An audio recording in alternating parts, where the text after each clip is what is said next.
ఎవరిని పడితే వాళ్ళని డాడీ అని పిలవకూడదని చెప్పానా? అంకుల్ కి సారీ చెప్పు. ఈయన అంకుల్ కాదు, డాడీయే. సారీ అండి, కొంచెం కన్ఫ్యూజ్ అయ్యాడు. నా పేరు అక్షయ్. అక్షయ్ కన్స్ట్రక్షన్ కంపెనీకి చైర్మన్.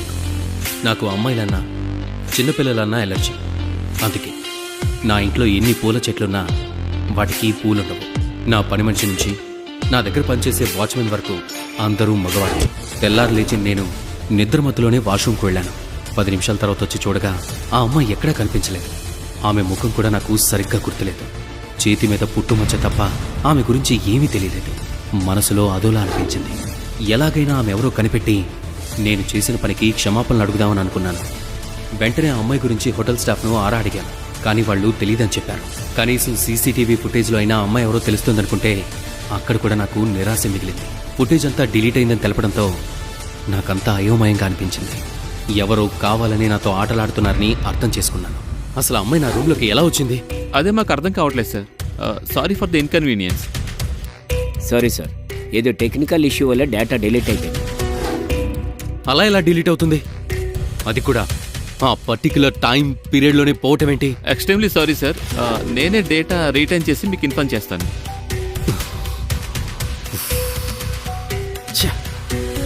ఇంటికొచ్చిన తర్వాత కూడా నాకు ఆమె గురించే ఆలోచనలు. ఎంతోమంది అమ్మాయిలు నాతో ఫ్రెండ్షిప్ చేయాలని, నన్ను పొందాలని కోరుకున్నారు. కానీ నాకు మాత్రం ఆ అమ్మాయి కావాలనిపించింది. మార్నింగ్ ఆఫీస్కి చేరుకోగానే నా మేనేజర్ రవికృష్ణకు విషయం అంతా చెప్పి ఆ అమ్మాయి ఎవరో కనుక్కోమని ఆదేశించాను. అనంతరం నేను బిజినెస్ పని మీద లండన్ వెళ్ళాను.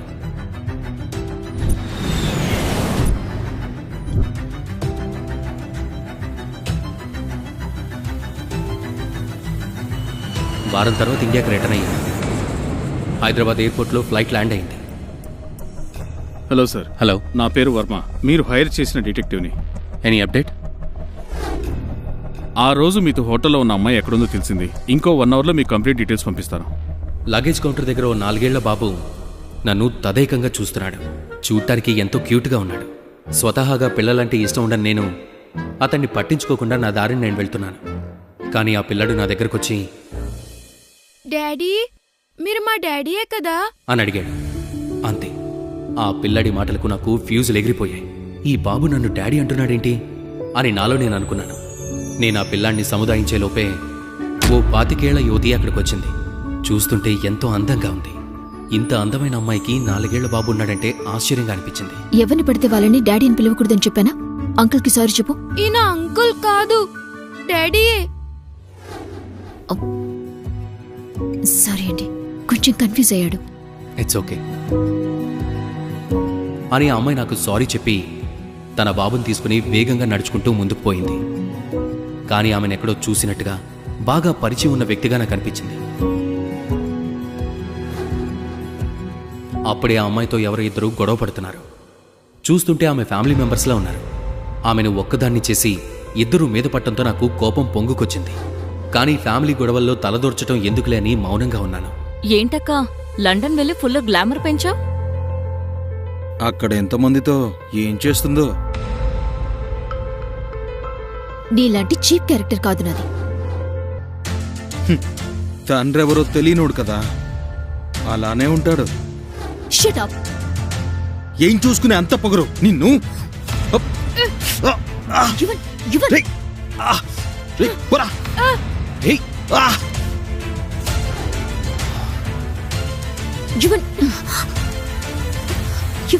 ఇక్కడ మాట్లాడుతుంటే అలా వెళ్తావేంటక్కా?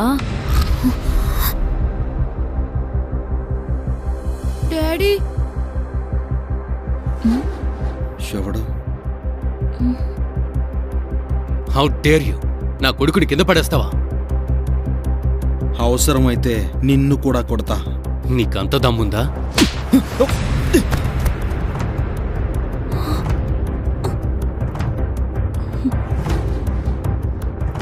వైభవ్, వైభవ్ లే, వైభవ్ లే, లే. వీళ్ళు నా వాళ్ళు. వీళ్ళని టచ్ చేయాలనుకుంటే నన్ను టచ్ చేసినట్టే.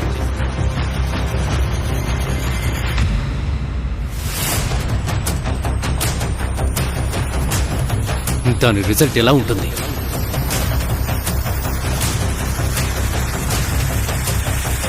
Come.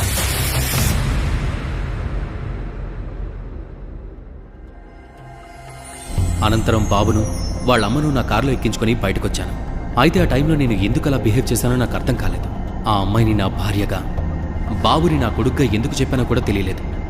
కానీ వాళ్ళని చూస్తే మా మధ్య ఏదో బంధం ఉందని అనిపించింది. థ్యాంక్స్ అండి. నా పేరు స్నేహ. మీరు చేసిన హెల్ప్ని ఎప్పుడు మర్చిపోలేనండి. పర్లేదండి.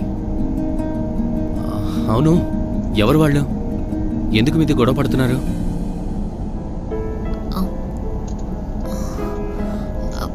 అదొక పెద్ద కథలండి. ఇప్పుడు చెప్పే టైం లేదు. కాస్త పక్కన ఆపుతారా? మేము ఇక్కడ దిగుతాం. డ్రైవర్, యువన్, అంకుల్కి బాయ్ చెప్పు. Bye daddy. యువన్, తప్పని చెప్పానా? సారీ అండి. వీడు ఇవాళ ఎందుకు ఇలా బిహేవ్ చేస్తున్నాడో అర్థం కావట్లేదు. ఏమనుకోవద్దు. It's okay. ఓకేనండి, బాయ్.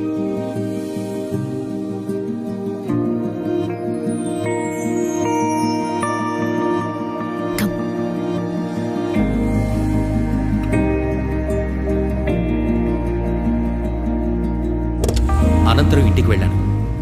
ఇంటికొచ్చానే కానీ స్నేహ యువన్ గురించి ఆలోచిస్తున్నాను. అలాగే ఆలోచిస్తూ బెడ్ పై నడుము వాల్చాను. సరిగ్గా అప్పుడు ఏదో గుర్తొచ్చినట్టు ఉలిక్కిపడి లేచాను. ఇందాక స్నేహ సారీ చెప్పేటప్పుడు ఆమె చేతి మీద పుట్టుమచ్చను చూశాను.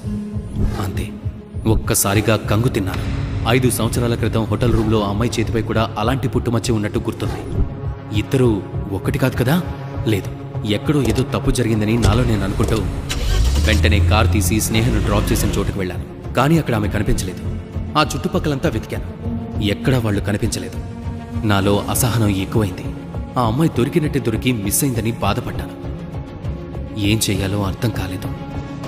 సరిగ్గా అప్పుడే గట్టిగా డాడీ అంటూ యువన్ మాటలు వినిపించాయి.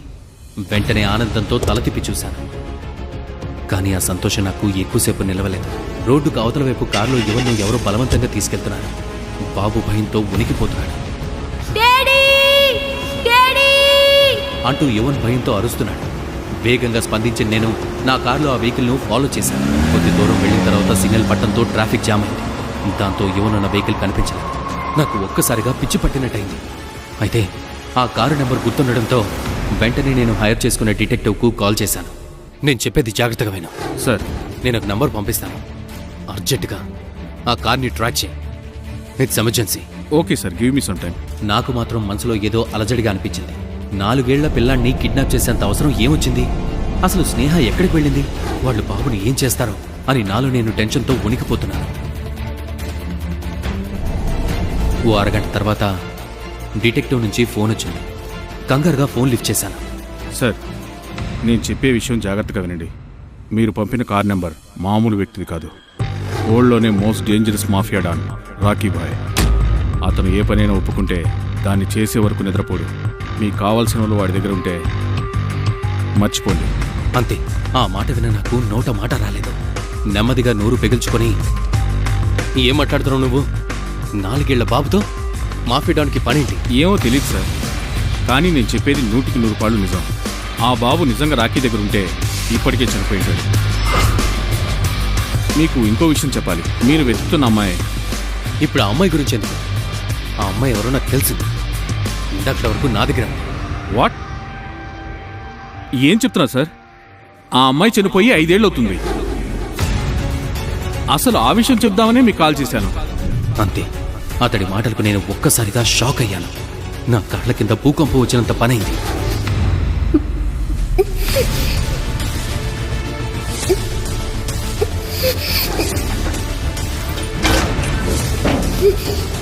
మరి ఆ అమ్మాయి చనిపోతే స్నేహ ఎవరు? స్నేహ చేతి మీద ఉన్న పుట్టుమచ్చ చూసి అక్షయ్ ఎందుకు కంగారు పడ్డాడు? యువన్ను ఎందుకు కిడ్నాప్ చేశారు? రాకీ నుంచి యువన్ను అక్షయ్ కాపాడతాడా? అక్షయ్ను చూసి యువన్ డాడీ అని ఎందుకు పిలుస్తున్నాడు? యువన్ తండ్రి నిజంగా అక్షయేనా? హోటల్ సీసీటీవీ ఫుటేజ్ ఎవరు డిలీట్ చేశారు? 5 సంవత్సరాల క్రితం అక్షయ్ తాగిన డ్రింక్ లో ఎవరైనా ఏదైనా కలిపారా?